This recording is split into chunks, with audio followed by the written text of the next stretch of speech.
Hello. Hello.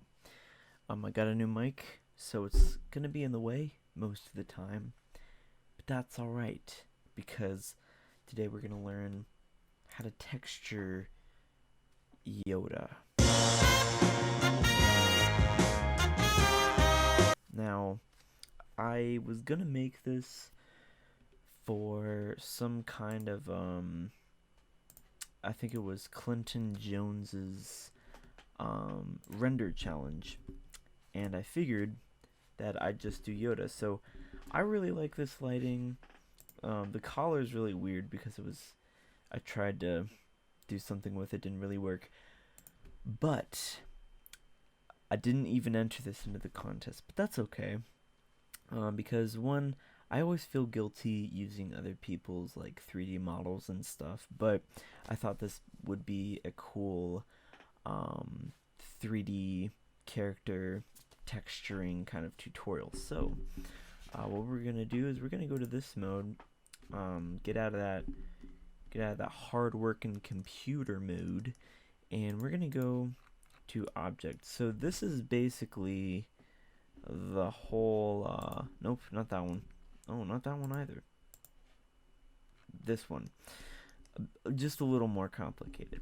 So what I did here is you can see that this is basically called Grinch Skin, but what it is it's just a very fleshy texture from Quixel.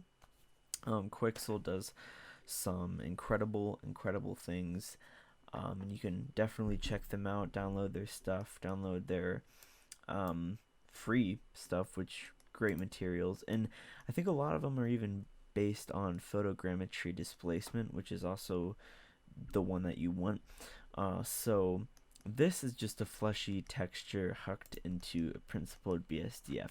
So this alone would look like this. Okay, really bad, terrible. You can see the seams, nothing goes together, nothing looks good. The UV unwrapping's pretty crappy. There's a lot of things that aren't good with just having this texture. So that's why we don't have that.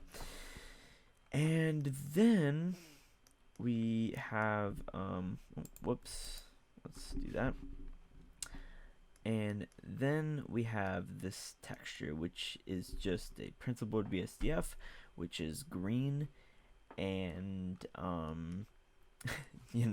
because Yoda's green. And then you have this attribute node. You're probably wondering what this attribute node is. So one, go to Vertex colors. It'll tell you right here what it's called. If you change it but you already have it in here, then it's gonna be different. So what I usually do for texture paint is I select my object, of course, and I go to Vertex paint, and it's actually going to show what we did. So this is what it's showing right now. This is what it'll look like on a map. But Vertex color wise, what you do is you create a new one, then you go to paint, dirty vertex colors, and then you turn the blur iterations up to 3. And in my opinion, this is probably one of the best ways to do quick subsurface scattering. There are many different ways that I've seen people do it. Some people take the unwrapped face texture of the full thing, and then they send it through a hue saturation node, and then a color ramp, and then a mix RGB, and a ton of different stuff. This is just a very easy, simple way that brings really good results. So that's how to do subsurface scattering. And then when we mix these two together, I basically just put it at half. That's what it looks like. And then the displacement from this.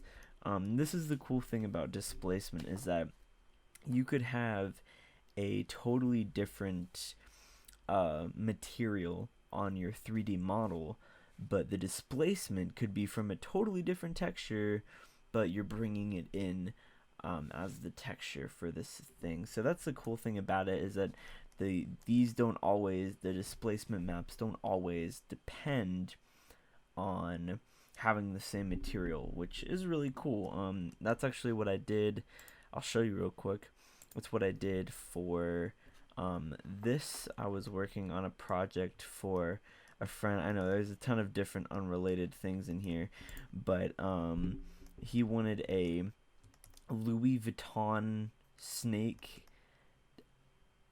Yeah.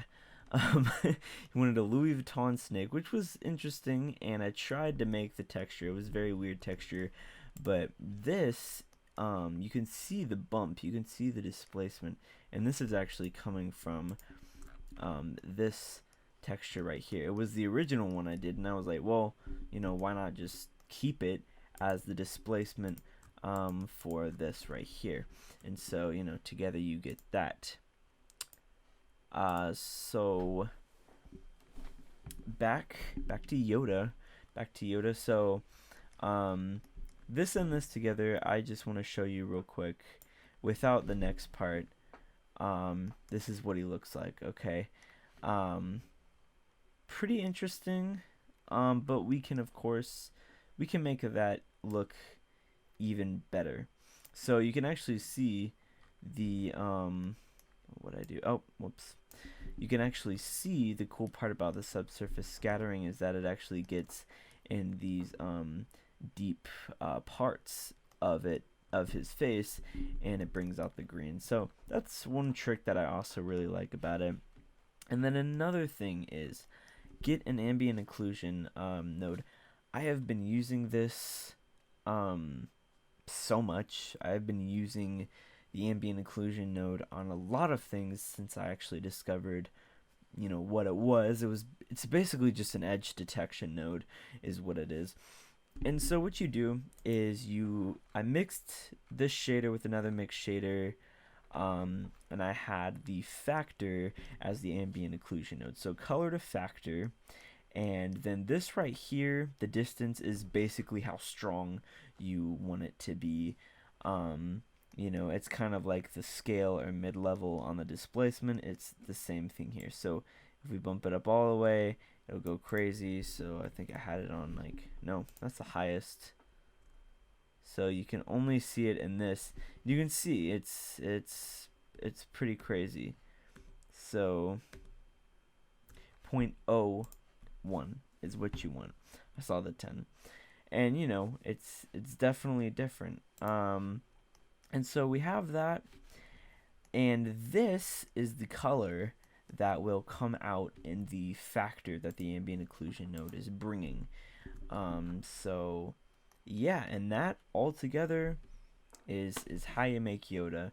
And I just sculpted him a little bit. I added a face rig from Faceit, great add-on. I added a texture to this cloth, and this